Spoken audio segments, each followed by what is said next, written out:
हे, चलो दौड़ो, हेल्थ की सोचो। हेल्थ, वेल्थ का क्या करूं? इक्विटी, कमोडिटी या रियल एस्टेट, कहां इन्वेस्ट करूं? तुम्हारे हर सवाल का जवाब एक ही, Vinod group, your trust is our strength. ये है टीवी 18 और आप देख रहे हैं CNBC आवाज। शास्त्रार्थ के प्रस्तुतकर्ता है टाटा मांजा, अ क्लास अपार्ट। प्रायोजक है Hindware talent collection, get in and get charged. Hitachi, inspire the next. ज्यूलिक्स, अपने रंग छलकने दो। और GE, imagination at work.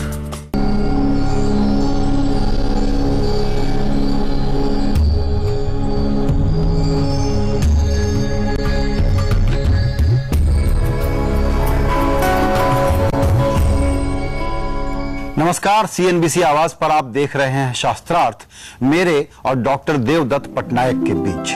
Doctor Patnaik लेखक हैं, रेखा चित्रकार हैं और बहुत ही धुरंधर जानकार हैं मैथोलॉजी के। और मैथोलॉजी के जरिए हम आज के हमारे आपके जो सवाल हैं उसका जवाब ढूंढने की अपने लिए कोशिश कर रहे हैं। हम सफल क्यों होते हैं, हम असुरक्षित क्यों होते हैं, हम ईर्ष्या भाव के शिकार क्यों होते हैं, ये गवर्नेंस कैसा चल रहा है, ये भ्रष्टाचार हमारे चारों तरफ जो फैला हुआ है, इससे मुक्ति के लिए क्या उपाय है। इस तरह के सवालों पर हमने पिछले अपने कार्यक्रमों में चर्चा की है। आज हम विचार करना चाहते हैं न्याय पर, जस्टिस पर, इंसाफ पर। अभी आसपास का माहौल देखिए, उस माहौल में क्या है। 3 करोड़ मुकदमे हैं सुप्रीम कोर्ट में, और सुप्रीम कोर्ट वो बहुत सारे काम कर रहा है जो दूसरी एजेंसियों और सरकार को करने चाहिए। तभी एक सवाल आता है कि बड़े का न्याय अलग और छोटे का न्याय अलग।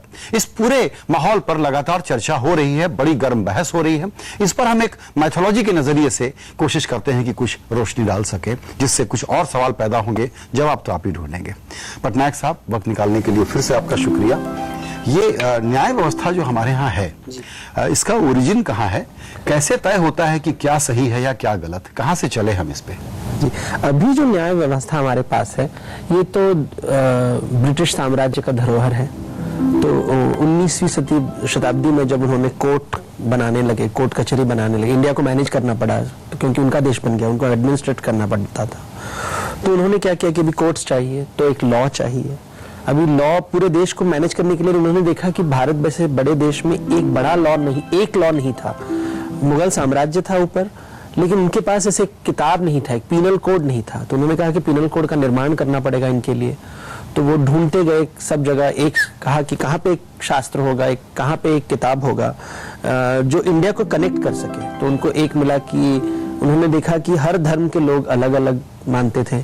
तो उन्होंने मुसलमानों के लिए शरिया देखा, क्रिश्चियंस के लिए बाइबल था, तो हिंदुओं के लिए कुछ था नहीं। हर गांव में अलग अलग रूल्स होते थे, हर गांव में अलग अलग सिस्टम होता था, पंच होता था। तो उन्होंने कहा कि चलो एक नई किताब ढूंढते हैं। ढूंढते ढूंढते वो बनारस पहुंच गए। वहां पे उन्हें मनुस्मृति नामक एक किताब मिली। उन्होंने देखा कि अलग अलग धर्म ग्रंथ है, उन्होंने मनुस्मृति को चुना।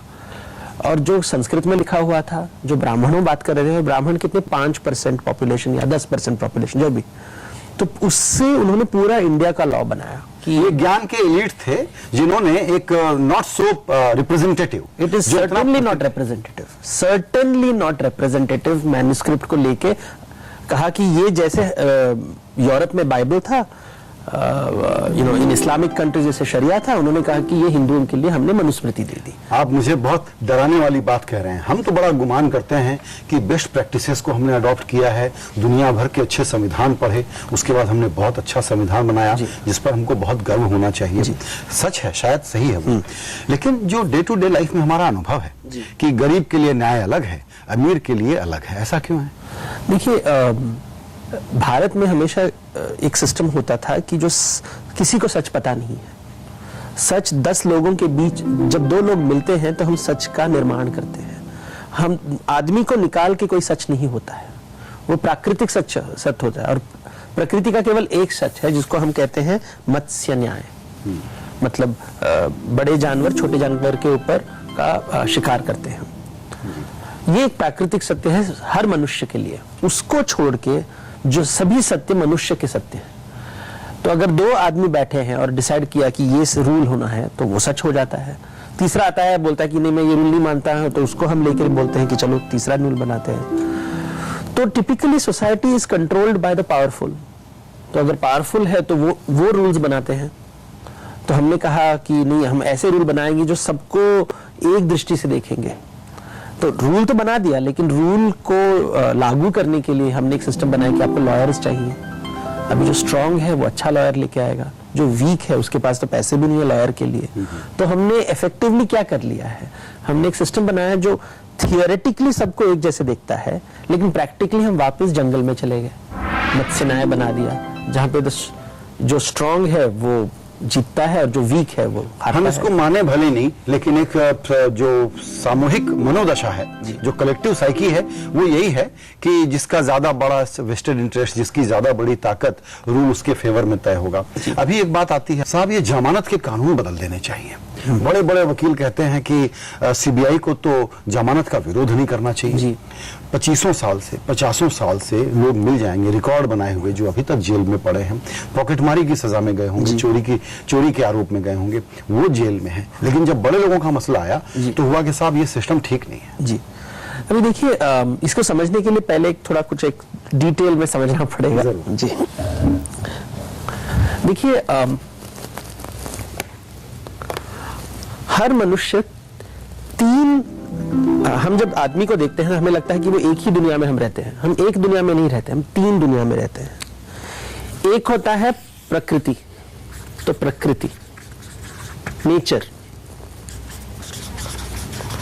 दूसरा होता है मैं और मेरा जो इमेजिन रियलिटी, जो मेरा इमेजिनेशन है, कल्पना की दुनिया, जिसे हम कहेंगे ब्रह्मांड।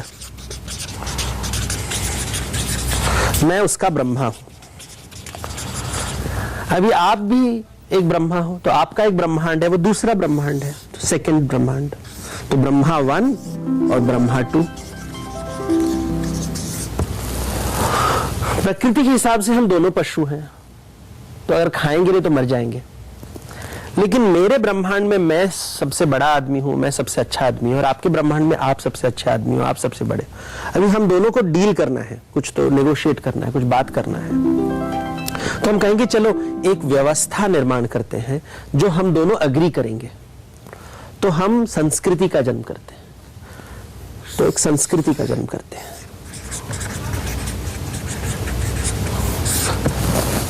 कल्चर जिसको कहते हैं, सोसाइटी जिसको कहते हैं, समाज जिसको कहते हैं। अभी इसका किसका बोल चलता है? Who controls this society? अगर आप मुझसे पावरफुल हो तो आपकी बोली चलेगी, मैं आपसे पावरफुल हूं तो मेरी बोली चलेगी जी। तो typically in a society what happens, तो यहाँ पर ऑब्जेक्टिविटी और सोसाइटी, Yes. सब्जेक्टिविटी हम अपने हिसाब से तय करेंगे। हम अपने हिसाब से कहते हैं।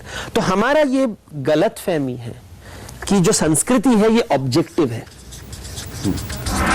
तो जब हम लॉ के बारे में बात करते हैं तो हम बोलते हैं कि लॉ अंधा है। मतलब लॉ ना इस ब्रह्मा को देखता है ना उस ब्रह्मा को देखता है, सबको एक जैसे देखता है। मतलब कह रहे हैं कि लॉ और प्रकृति में कोई फर्क नहीं, प्रकृति में हमें दोनों एक तरफ देखता है, दोनों पशु हैं। 4 दिन पहले मैंने वार्निंग दी थी that these reports are urgent। तुम लोग इस ऑफिस में काम क्या करते हो? This is stupid, totally stupid, totally stupid। क्या कहा तुमने? क्या कहा तुमने? What is this? What is this? Why is this repeating everything? Why is this repeating everything? ये कौन सा फोन है भाई? क्यों चीफ, आपके पास नहीं है क्या? देश स्मार्ट बन रहा है, आप तो बन रहे हो। नया Samsung Galaxy Y smartphone, change to